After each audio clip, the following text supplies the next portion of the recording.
be here with you today at this amazing event where industry leaders are coming together to innovate and collaborate to drive digital transformation for businesses around the world. It's really, really exciting times for sure. So I'm going to start by just sharing that AT&T remains focused on helping our business customers innovate and take advantage of the digitally evolving world around them. And speaking of innovation, speaking of evolution, AT&T has gone through some significant changes over the past couple of years, including some recent leadership changes. So I'm just going to start by taking a few minutes sharing a little bit about our modernized company and some of those leadership changes. So first and foremost, the AT&T Strategy remains focused on creating the best entertainment and communications experiences for our customers around the world.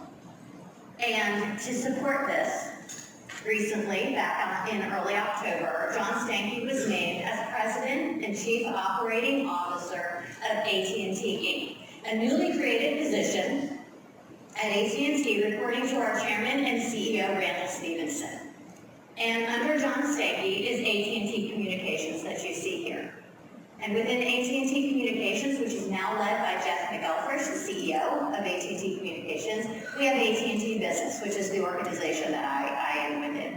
So AT&T Business is now led by Ann Chow, and with Thaddeus Arroyo moving on to lead our AT&T Communications organization, AT&T Consumer Organization. Also within AT&T Communications, we have our Mobility and Entertainment Group, and our AT&T Technology and Operations organizations. So that rounds out AT&T Communications. Next, moving on, we have Warner Media, where AT&T and Time Warner have come together to form one company, a truly modern media company. And this also sits under John Stankey. Third is AT&T Latin America, where our wireless operations in Mexico and our DTV or DirecTV operations in Latin America report that to. And finally, there's Xandr. Xandr's creating a platform using our data insights to deliver high value or higher value targeted advertising. So that rounds out the AT&T portfolio. And our mission is as vibrant as it has ever been, which is to connect people with their world everywhere they live, work, and play. So I don't think it's any surprise to those of us in the room that the digital evolution marches forward, delivering a world where everything and everyone are connected and within reach. And this is driving dramatic shifts in behavior and an ever-increasing demand for bandwidth. To drive some of these points home, I want to share a few statistics with you. If you think back to 10 short years ago, or just a decade ago, not very long, right? 10 years. Think about what you were doing 10 years ago. It doesn't seem that long ago. 10 short years ago, 17% of adults owned a smartphone. Fast forward today, just 10 years later, and 78% of 14 to 24-year-olds own a smartphone, with 2.7 billion smartphone users worldwide. And people check their smartphones 150 times a day. And I bet some of you in this room are doing it more than 150 times a day, because that's the average, right? And we know we're really intense when it comes to these things. So, with that in mind, 51% use mobile devices to learn about new brands and to learn about new products. So that connectivity is ever present in the world that we live in and has shifted very quickly just over the last 10 years. And all of this is blurring the intersection between digital and physical experiences. You don't have to look very far to see examples of this in the world around us. Retail is a perfect example, right? I can buy online, I can search all kinds of things online, buy online, drive a mile down the road and pick it up in the store. And some retailers are doing this beautifully, delivering experiences, time-saving conveniences that were never imagined in the past. And this digital evolution is what's enabling this. And the velocity of change is accelerating. The velocity of change is accelerating. One of the things you see on this slide here, right? These are the enablers. Whether it's applications that are moving to the cloud, delivering experiences, costs that we never imagined in the past, augmented reality, virtual learning, artificial intelligence, all of this is dependent on the digital evolution that is surrounding us, and it's moving faster and faster.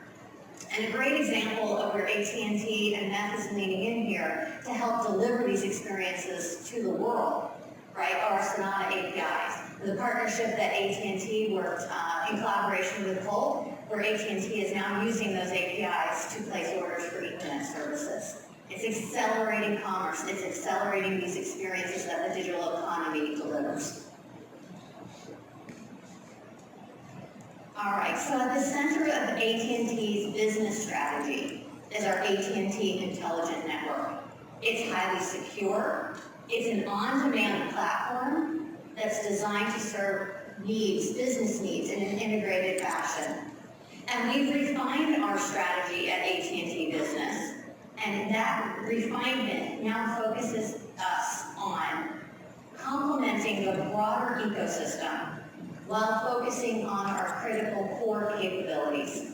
And that's what you see on this slide. At the center of this, again, is the AT&T Core Intelligent Network.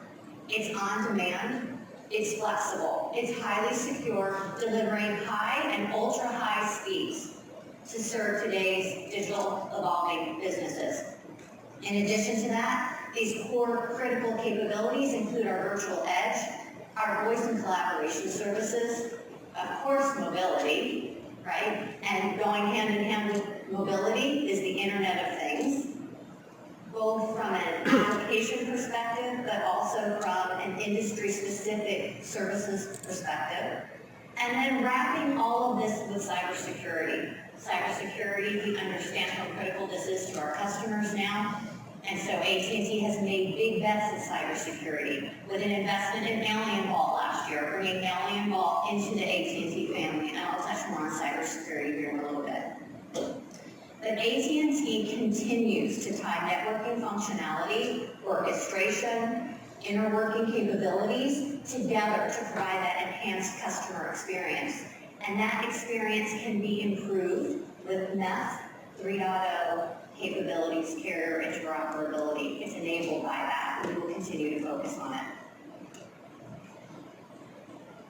All right, so the convergence of technology trends that I mentioned just a minute ago, artificial intelligence, virtual reality, more and more applications in the cloud, the proliferation of IoT endpoints on the network, all of this is creating the demand for a new type of networking approach.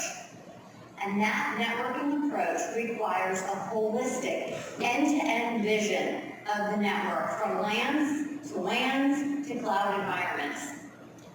And we like to think of this as 4 key elements coming together to deliver on that vision. First is the core network underlay. The core network underlay is the underpinning of everything else on this slide. Let's not forget about that, right? It has to be, again, highly secure. It must be orchestrated. It must be on demand. We must put the control in our customers' hands to deliver on the flexibility that they need.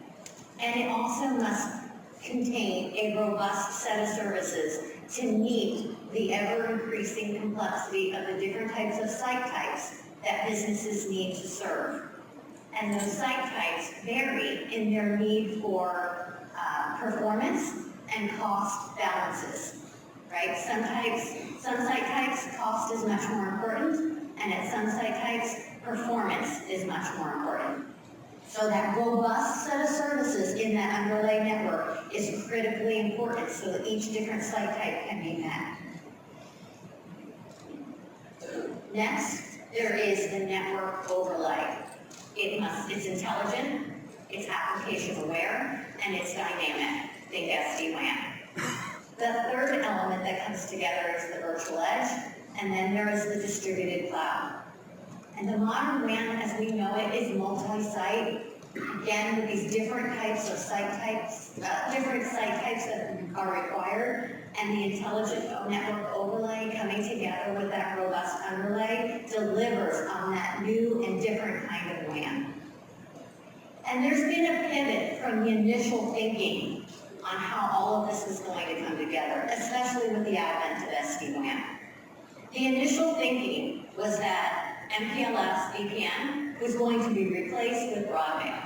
And by the way, I love broadband too. All of this is in my portfolio. They're all great products. But the initial thinking was that MPLS VPN was going to go away with the advent of SD-WAN, and broadband was going to replace it all.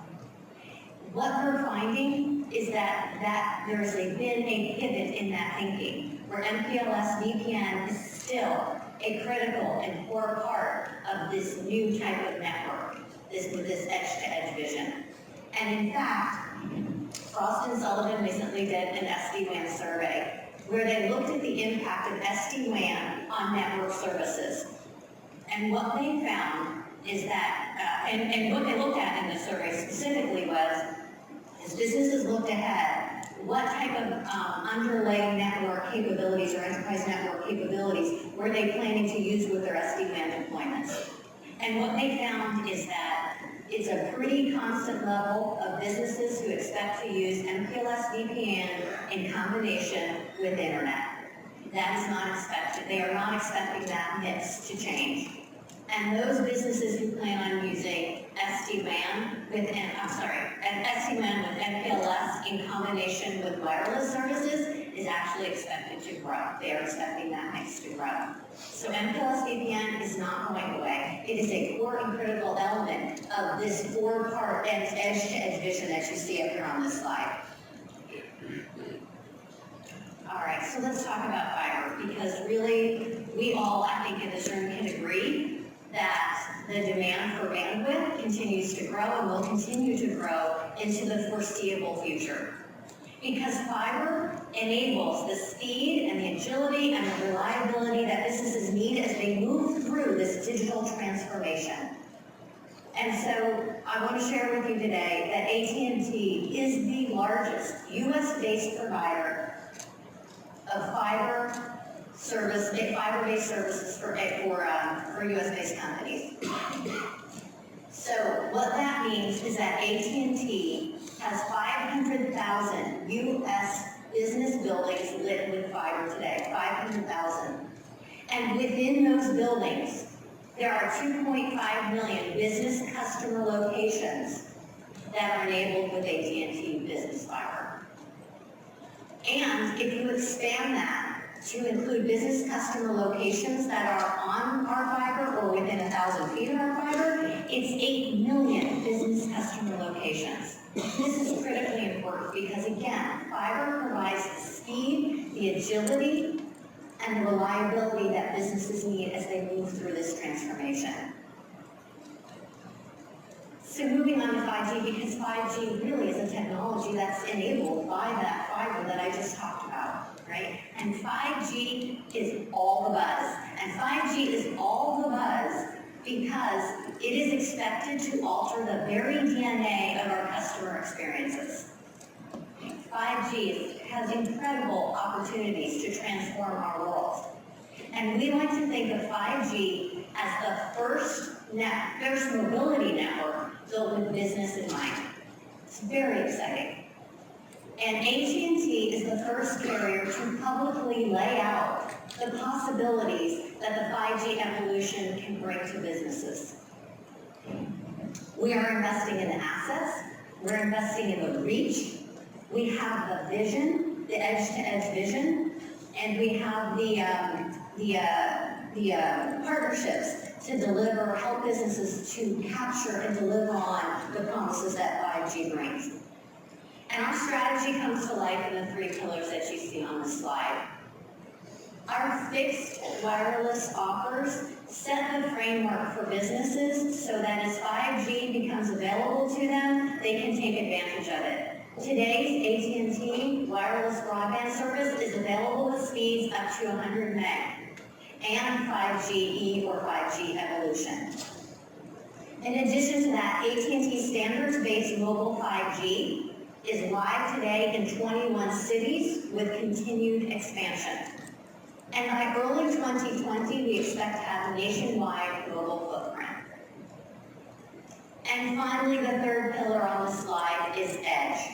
Edge allows businesses to route application-specific traffic to where it's needed and where it can be most effective, whether that's in the cloud, at the edge of the network, or on the premise, which is incredibly important because it gives businesses more control over their traffic. And of course, you can't talk about mobility if you don't talk about it without talking about the Internet of Things. The Internet of Things is now a major economic driver, transforming and delivering a technological revolution for many industries, if not most industries. And we're seeing incredible growth that supports the concept that I just shared. We now at AT&T have 63 million Internet of Things connected devices on our network. And to just put into perspective the significant growth and transformation that the Internet of Things is delivering, I want to share a few third quarter 19 stats with you from an AT&T perspective. In third quarter of 2019, we added 4 million connected devices to our network in one quarter. And that marks 5 consecutive quarters of adding 3 million connected devices to our network. 3 million a quarter for 5 consecutive quarters, with 4 million in the third quarter alone. This is truly exponential growth, transforming the world and the businesses that we work with. We have nearly 32 million connected cars on our network, 5 million connected fleet vehicles, and 3.5 million asset management devices. And AT&T is global with the Internet of Things. We're working with over 500 network operators in over 200 countries and territories around the world. This is not just a US-based phenomenon. This is a worldwide, global phenomenon. And we are wrapping everything I just talked about with cybersecurity. $6 trillion. $6 trillion. Think about what that might be. $6 trillion by 2021 is the estimated cost of cybersecurity breaches. That is staggering. $6 trillion annual cost of cybersecurity breaches. And last year alone, businesses spent $114 billion on threat mitigation. Something seems off there. We're spending $114 billion on threat mitigation, and yet by 2021, it's going to cost us $6 trillion for breaches, right? This system is broken, right? And we understand this concern that our customers have. And at AT&T Cybersecurity, it comes down to this for our customers, and that is visibility. Visibility to anticipate and act on the threats that are being posed in this environment. At AT&T, there are approximately 297 petabytes of data that traverse our network daily. This gives us an incredible vantage point of this landscape. And the roadmap for AT&T Cybersecurity seeks to address these challenges by embedding security controls into our network architecture, allowing customers to advance in our network services with confidence. And in fact, the success of this strategy, the cybersecurity strategy for AT&T, it depends on what we call deep network integration. And our planned roadmap is systematically working across our enterprise network services to embed these security controls using deep network integration into our network services. So it's a very exciting time for us. We understand the threat that I mentioned at the top of the slide and the challenges that our customers face, and we are committed to helping our customers address this. So let me take a minute to bring this together, everything that I talked to together, from edge of the network to edge of the network. Digital, more and more cloud applications moving to the network, again, proliferation of the Internet of Things and the devices on the edge of the network, all require a very robust and intelligent network. That's where this edge-to-edge vision comes into play. Right? I shared it earlier, this edge-to-edge vision, bringing together that core network underlay with an incredibly robust set of services to address every type of site type, every site type that enterprise businesses need. Creating that balance between cost and performance at each individual site type. It's not a one-size-fits-all. Even with the advent of SD-WAN, it's not a one-size-fits-all. So it has to be that combination of those robust services coming together in that core network underlay that's secure, that delivers high and ultra-high speeds, and that is flexible, putting the control in our customers' hands to do on-demand bandwidth and other types of changes to that underlay. This edge-to-edge vision, again, also includes the intelligent overlay. It's not one or the other. It's both coming together to deliver on that edge-to-edge vision. And that intelligent overlay is bringing to bear application awareness and dynamic capabilities in addition to what is available in the core network underlay. And then there are the edges and the cloud applications. But what's critically important is that we're delivering flexible and extensible platforms that seamlessly bridge from one edge of the network to the other edge of the network, from LANs to WANs to the applications in the cloud. And that we're taking, and at AT&T, we are taking advantage of our differentiated global and fiber reach, our investments and our differentiated networks in 5G and SDN, and of course the investments and the vision we have around cybersecurity to help bring this all together for our customers. And at the center of this vision remains the AT&T core network. And we want to help businesses deliver on the experiences that their customers expect.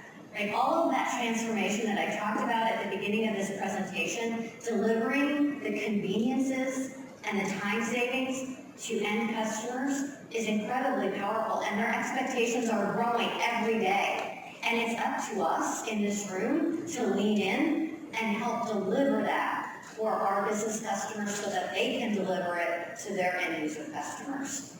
And our work that we're doing with MEF in this room is doing exactly that, right? MEF 3.0 enables orchestration that allows us and our customers to move faster.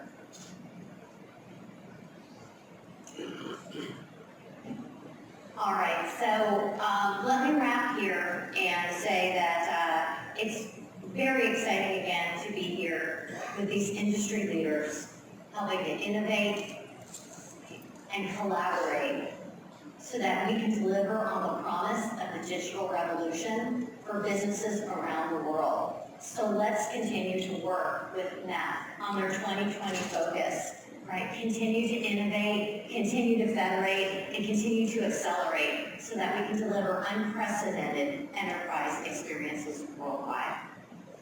Thank you for your time today. I appreciate your attention, and I hope you have a wonderful event.